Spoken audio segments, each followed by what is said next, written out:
Hello everyone, साइंसपुर के आपके अपने इस यूट्यूब चैनल पर आप सभी का हार्दिक स्वागत है। मेरा नाम आशुतोष है और आज की इस क्लास के अंदर हम बात करने वाले हैं class 9th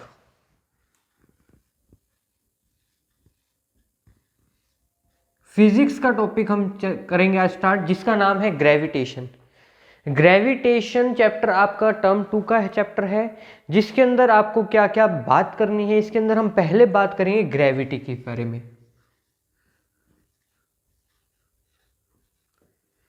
what is the meaning of gravity, क्या है ग्रेविटी के बारे में किसने बताया, इन सभी टॉपिक्स के ऊपर हम सबसे पहले बात करेंगे। तो देखिए, आप लोगों ने अपनी बुक के अंदर पढ़ा होगा, एक साइंटिस्ट थे जिनका नाम क्या था, न्यूटन। क्या नाम था? न्यूटन। न्यूटन नाम के क्या थे, साइंटिस्ट थे, जिन्होंने क्या किया था, जिनके ऊपर एक एप्पल, वो पेड़ के नीचे बैठे, उनके सिर के ऊपर क्या हुआ, एप्पल गिरा और उन्होंने क्या देखा, ग्रेविटी बना दी। देखिए क्या हुआ था रियल में। बहुत ही अच्छे साइंटिस्ट थे न्यूटन, जिनकी वजह से आज हम क्या पढ़ रहे हैं, फिजिक्स का बहुत सारा काम कर रहे हैं। फिजिक्स का बहुत अच्छे साइंटिस्ट थे, इन्होंने बहुत काम किया। इनका एक यही काम क्या है, इनको आगे लेके गया। तो सबसे पहली बात जो हमें ये क्लासेस के अंदर बताई जाती है कि न्यूटन बैठे थे, उनके सिर के ऊपर एप्पल गिरा, जिसके कारण उन्हें पता लगा कि ग्रेविटी ये है, ये नहीं है, सब बकवास है। एक्चुअल क्या थी स्टोरी, न्यूटन अपनी क्लास के अंदर बैठे थे और सडनली उन्होंने एक ट्री की तरफ देखा। ट्री, कौन सा ट्री? Apple tree. तो उन्होंने क्या रियलाइज किया, उन्होंने देखा कि वो एप्पल था वो नीचे ही गिर रहा है, ऊपर नहीं जा रहा। अपनी डायरेक्शन क्या है उसकी, नीचे की तरफ है। तो उन्होंने सोचा ये ऐसा ही क्यों हो रहा है, इसको ऊपर भी जाना चाहिए था, ये ऊपर भी क्यों नहीं गया, क्या रीजन है। इसी को लेकर इन्होंने क्या किया, अपना काम शुरू किया और एक टर्म डिनोट की जिसका नाम है gravity. What is gravity? Gravity क्या है, इसको एक सिंपल से एग्जांपल से समझते हैं, उसके बाद में आपको लिखवाऊंगा। देखिए क्या है, इस कंडीशन के अंदर मेरे पास क्या है, मान लीजिए एक क्या है, आयरन नेल्स है और एक क्या है, मैग्नेट है। मैग्नेट का मतलब समझते हो, मैग्नेट प्लस आयरन नेल्स। इनसे स्टार्ट करते हैं हम, एग्जाम्पल से, हमारे इस एग्जाम्पल से क्या कहता है ये देखिए एग्जाम्पल। अब इन्होंने क्या कहा कि जो हमारी अर्थ है वो किसकी तरह बिहेव करती है, एक बड़ी सारी मैग्नेट की तरह। किसकी तरह? बड़ी सारी मैग्नेट की तरह बिहेव करती है। और इसके ऊपर क्या है, हर चीज को ये अपनी तरफ क्या करने की कोशिश करेगी, अट्रैक्ट करने की कोशिश करेगी। क्या करने की कोशिश कर रही है बच्चों? अट्रैक्ट करने की कोशिश कर रही है। तो सर ये मैग्नेट, तो हर चीज मैग्नेट की तरह है, तो मतलब क्या था, आपके हाथ में मार्कर है वो भी नीचे जाना चाहिए था, आपके हाथ में क्यों है? देखिए क्या है, जो चीज बड़ी होगी वो मैग्नेट उसको अपनी तरफ उतनी जल्दी अट्रैक्ट करेगी, या जो चीज छोटी होगी तो उसको क्या सर मैग्नेट तो हम अर्थ को भी अपनी तरफ अट्रैक्ट करते हैं? नहीं, क्योंकि जो जितना बड़ा होता है उसके अंदर फोर्स कितना है, उतना ही ज्यादा होता है। फोर्स ज्यादा होता है मतलब क्या हुआ, यहां पर हमें पता लगा कि जितनी बड़ी चीज होगी उतना ही ज्यादा वो क्या करेगी, फोर्स अप्लाई करेगी। इसी टाइप से अगर मैं बात करूं यहां पर, इसी टाइप से अगर मैं बात कर रहा हूं कि सर तो बताओ हमें ग्रेविटी की डेफिनेशन क्या है, किसके अकॉर्डिंग बताएंगे हम? अभी न्यूटन के अकॉर्डिंग बताएंगे। किसके अकॉर्डिंग? न्यूटन के अकॉर्डिंग की ग्रेविटी होती क्या है। ग्रेविटी हेडिंग लगा ली बच्चों आपने, तो लिखिएगा इसके अंदर, according to Newton, according to Newton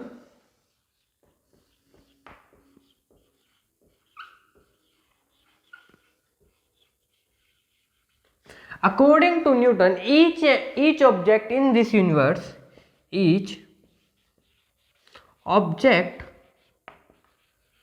in this universe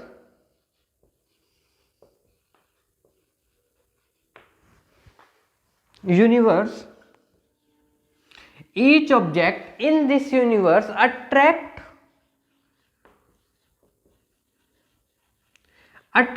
each and every object, each other object, या each and every object, other object attract other object with a certain force, with a certain force।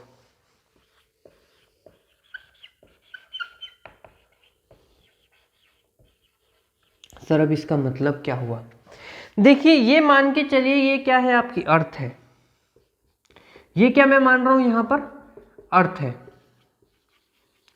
अब ये क्या करेगी, किसी another object को, मान लीजिए ये क्या है, यहां पर आप खड़े हो,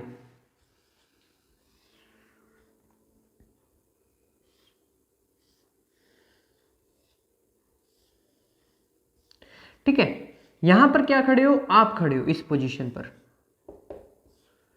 अपनी स्माइल ही करते हुए आप क्या है यहां पर खड़े हो, तो ये क्या करेगी, आपको अपनी तरफ अट्रैक्ट करेगी, नीचे की तरफ ही बुलाएगी। सर तो मतलब यहां पर भी अट्रैक्शन फोर्स लग रहा है ना, इस पोजीशन पर भी सर अट्रैक्शन फोर्स लग रहा है, पर इसने हमारे हाथों को अलग क्यों नहीं किया हमारे हाथ से? तो बेटा इसका मतलब क्या है, जो बड़ी चीज होती है उसको वो अपनी तरफ क्या करेगी, उतनी जल्दी अट्रैक्ट करेगी, और छोटी चीज को उतना ही लेट अट्रैक्ट करेगी, पर अट्रैक्ट है वो भी, ठीक है।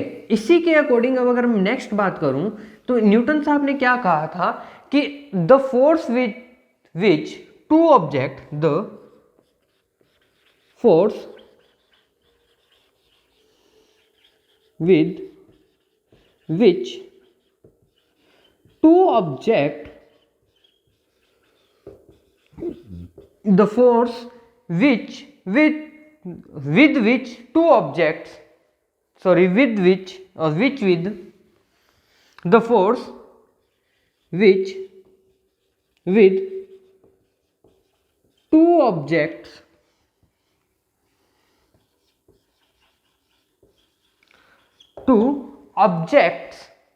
attract each other,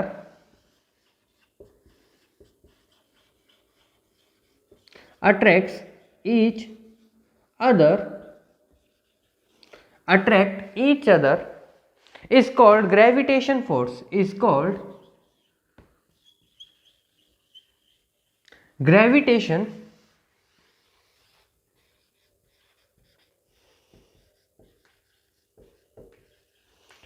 force.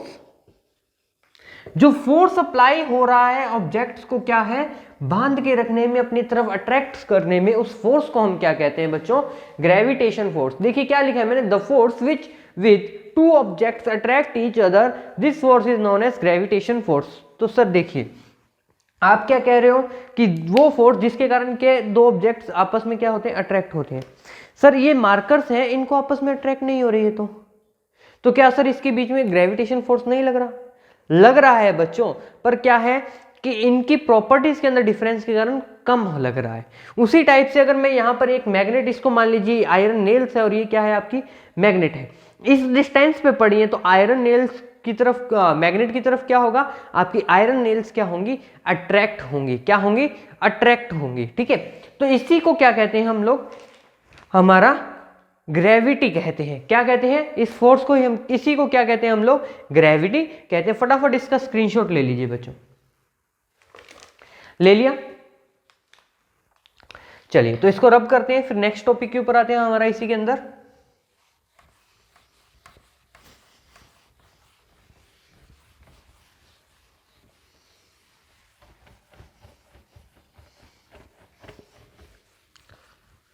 क्या है किसके बारे में, ग्रेविटेशंस के बारे में और न्यूटन्स लॉ ऑफ ग्रेविटेशंस के बारे में।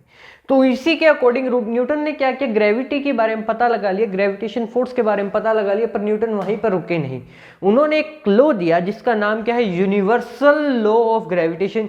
ये हर जगह पर अप्लाइड है, कहां पर, हर जगह पर, every planet, every in our surrounding, everything is covered by this law. तो देखिए ये लॉ क्या कहता है, किसने दिया था, गिवन बाय न्यूटन। इसको क्या नाम से भी जानते हैं, law of gravitation, Newton's law of gravitation, ठीक है। तो इन्होंने क्या कहा था, इसको पहले थोड़ा सा रीड करते हैं, उसके बाद समझने की ट्राई करेंगे। Each object in the universe attracts every object with the force which is, क्या है, ईच ऑब्जेक्ट, हर ऑब्जेक्ट दूसरे ऑब्जेक्ट को क्या करता है, each object in the universe attract every other object with a force which is, किसी एक force से हेल्प से क्या करता है, अपनी तरफ अट्रैक्ट करने की ट्राई करता है।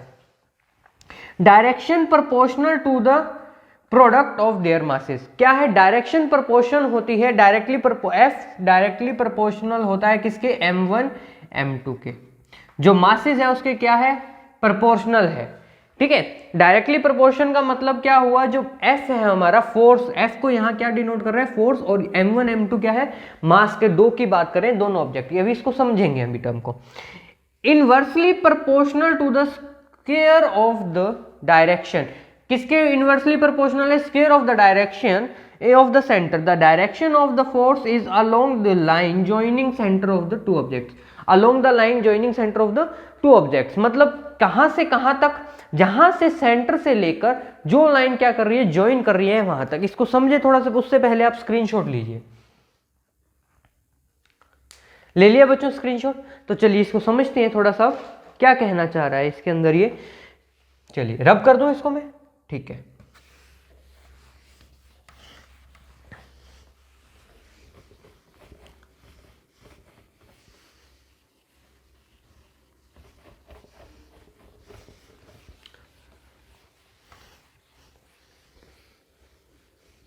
अब देखिए यहां पर मैंने क्या लिया, दो टाइप के क्या लिए, ऑब्जेक्ट्स लिए। क्या लिए, दो टाइप के ऑब्जेक्ट्स लिए, दोनों सेम मास के ले लीजिए, चाहे डिफरेंट डिफरेंट मासेस के ले लीजिए, आपके ऊपर है। इसको मैंने क्या नाम दे दिया, ए, और इसको मैंने क्या नाम दे दिया, बी। ऑब्जेक्ट को क्या नाम दे दिया, ए, और ये क्या है, इसका सेंटर पॉइंट है। ठीक है, दोनों ये क्या है, इसके सेंटर पॉइंट है। अब देखिए यहां से कहानी शुरू होती है। इस ऑब्जेक्ट का नाम मैंने क्या रख दिया, इसका मास मैंने लिख दिया m1 है, और इसका मास मैंने क्या लिख दिया, m2 है। ये इस पॉइंट से लेकर यहां तक जाएगा तो क्या लगेगा, इसके अंदर फोर्स लगा रहा है, इसको अपनी तरफ अट्रैक्ट करने के लिए क्या लगा रहा है, ऑब्जेक्ट बी क्या लगा रहा है, फोर्स लगा रहा है। इसी टाइप से ये दूसरा ऑब्जेक्ट क्या है हमारा, हमारे पास ऑब्जेक्ट क्या है, बी के पास जाने में, बी जो है दूसरे इसको अपनी तरफ बुलाने में क्या लगा रहा है, एक फोर्स लगा रहा है, उसका नाम क्या है, एफ। देखिए अब क्या कह रहा हूं मैं यहां पर, गौर से देखिएगा, बी ए को अपनी तरफ बुला रहा है और ए बी को अपनी तरफ बुला रहा है। मतलब दोनों एक दूसरे को क्या कर रहे हैं, अट्रैक्ट कर रहे हैं, अट्रैक्ट करने की ट्राई कर रही हैं, तो दोनों के बीच में क्या लग रहा है, एक फोर्स लग रहा है। क्या लग रहा है, फोर्स लग रहा है। किसके बीच में, मास m1 एंड m2 के बीच में। अब मान के चलिए मास m1 मेरा क्या है, बड़ा है, तो m2 को क्या कर लेगा, अपनी तरफ जल्दी अट्रैक्ट कर लेगा। क्या कर लेगा बच्चों, अट्रैक्ट कर लेगा। ठीक है, और इसके बीच की डिस्टेंस कहां से कहां तक, मिड पॉइंट से, यहां से मैं इसको मार्क करके दिखा रहा हूं, इस पॉइंट से लेकर कहां तक, बिल्कुल सेंटर तक। इस पॉइंट तक की जो डिस्टेंस है वो क्या है, इसकी r है। क्या है, डिस्टेंस को हमने किससे डिनोट कर दिया बच्चों, r से डिनोट कर दिया। तो क्या बन जाएगा, मैंने पहली बात क्या बोली थी यहां पर, f directly proportional to m1 and m2, mass 1 and mass 2। जितना फोर्स लगाओगे वो किसके प्रोपोर्शनल है, मास 1 एंड मास 2 के। मतलब जितना ज्यादा मास होगा उतना ही ज्यादा फोर्स लगेगा।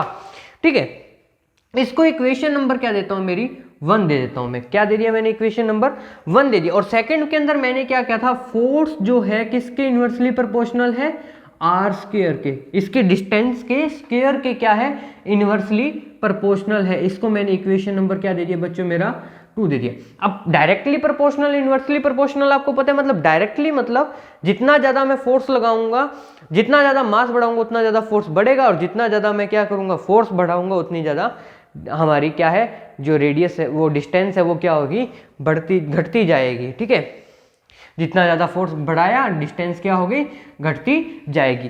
फर्स्ट एंड सेकंड इक्वेशन आ गई मेरे पास। अब मुझे क्या करना है, आगे की कंडीशन देखिए। अब फर्स्ट एंड सेकंड कर दिया, from equation 1 and 2, from equation 1 and 2।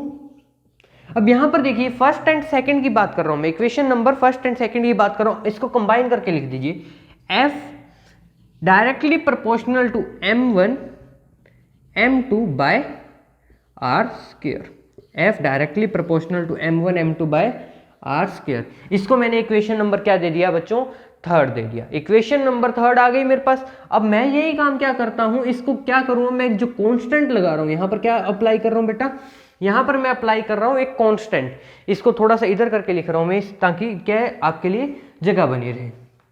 अब क्या है, अब मैं ये जो प्रोपोर्शनल का साइन हटाऊंगा तो मुझे क्या लगाना पड़ेगा यहाँ पर, कांस्टेंट। वो कांस्टेंट क्या लगाऊंगा मैं, अप्लाई करूंगा g। g is a universal gravity, universal law of gravity constant है। तो क्या हो गया, f is equal to g m1 m2 by r square, G m1 m2 by r square. ये मेरे पास इक्वेशन क्या आ गई मेरी बच्चों, थर्ड नंबर इक्वेशन आ गई, G m1 m2 fourth number equation आ गई। कितने नंबर इक्वेशन आ गई बच्चों मेरे पास, फोर्थ नंबर इक्वेशन आ गई। जहां g क्या है, g इज इक्वल टू क्या लिख सकते हो आप लोग, g is known as universal gravitational constant, universal gravitational constant. बेटा स्क्रीनशॉट ले लीजिए फटाफट, इसका ले लिया स्क्रीनशॉट। चलिए तो इसी के आगे हम बात करते हैं। अब यहां से हमें क्या मिल गया, यूनिवर्सल ग्रेविटेशनल क्या मिल गया मुझे, कांस्टेंट मिल गया। अब ये क्या है, ये फॉर्मूला कहां कहां अप्लाई हो सकता है, एनीवेयर इन द यूनिवर्स, कहीं भी अप्लाई कर सकते हो। किसको, F is equal to G m1 m2 upon में आर स्क्वायर, क्या फाइंड करने के लिए, हमें फोर्स फाइंड करने के लिए। ठीक है, मैथमेटिकली एक्सप्रेस किया हुआ है मैंने इसको। अब मेरी बात सुनिए, यहां पर मैंने क्या कर दिया, आपको ये बता दिया कि ये फॉर्मूला आया, फोर्थ नंबर इक्वेशन तक आई। ठीक है, अब इन्हीं इक्वेशंस की हेल्प से मैं क्या करूंगा, यहां पर किसकी वैल्यू फाइंड करूंगा, इसकी SI यूनिट फाइंड करूंगा। क्या फाइंड करूंगा बच्चों, SI यूनिट। अब ये SI यूनिट क्या होती है, स्टैंडर्ड यूनिट है जो हमारी। चलिए देखिए, अब यहां पर हमने क्या बात कर ली, फोर्थ नंबर इक्वेशन तक बात कर रखी है। अब मुझे पता है कि SI यूनिट फाइंड करने के लिए मुझे क्या करना पड़ेगा, सबसे पहले फॉर्मूला को सेट करना पड़ेगा कि मेरा फॉर्मूला सेट बने या ना बने। तो मैं इसको क्या करूंगा, फ्रॉम इक्वेशन 4 से क्या हो जाएगा, F is equal to G m1 m2 by r square. इसको क्या कर दूं मैं, क्रॉस मल्टीप्लाई कर दूं, तो F r square is equal to क्या हो जाएगा, जी m1 m2। तो क्या करना है मुझे, किसकी वैल्यू फाइंड करनी है, F आर स्क्वायर हो गया, तो G इज इक्वल टू क्या हो जाएगा, F आर स्क्वायर अपॉन में m1 m2। किसकी वैल्यू आ गई मेरे पास, यहां पर ग्रेविटेशनल कांस्टेंट की वैल्यू आ गई। इसको इक्वेशन नंबर क्या देता हूं मैं, 5 नंबर इक्वेशन देता हूं। क्या दे दिया मैंने बच्चों, इक्वेशन नंबर 5 दे दिया। अब इसी से मैं क्या करूंगा, इसकी SI यूनिट फाइंड करूंगा। फटाफट इसका स्क्रीनशॉट लो, हो गया। चलिए अब बाकी सबको क्या करते हैं, हम यहां से उड़ा देते हैं और बाकी इसका काम लेते हैं। अब देखिए यहां पर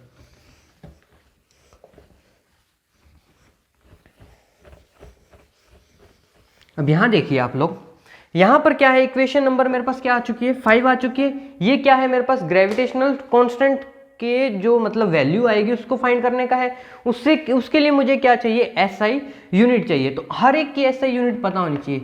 फोर्स की SI यूनिट क्या है, F लिख ही देते हैं पूरा,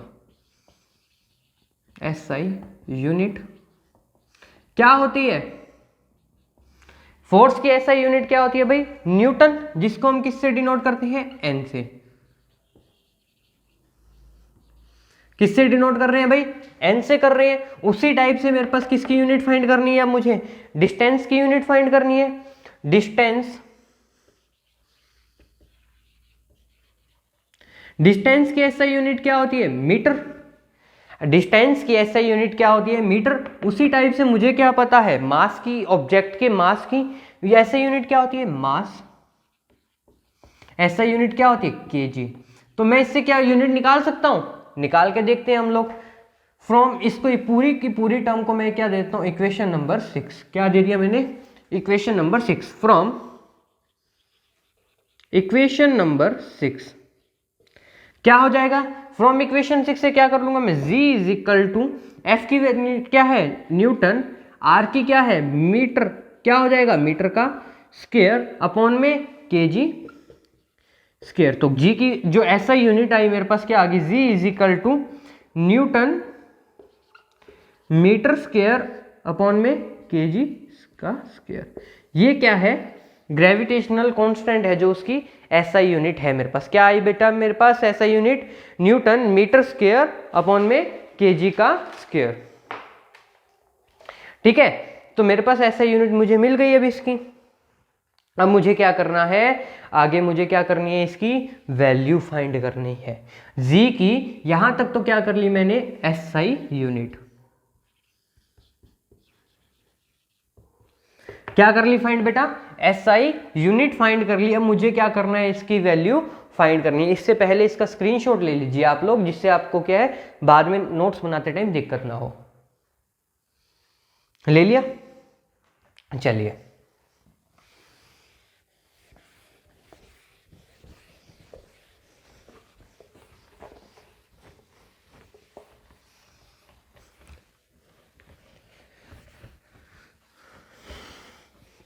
अब यहां पर देखिए आप लोग, आपको क्या पता था, क्या फाइंड करना है अब हमें, वैल्यू ऑफ ग्रेविटेशनल कांस्टेंट।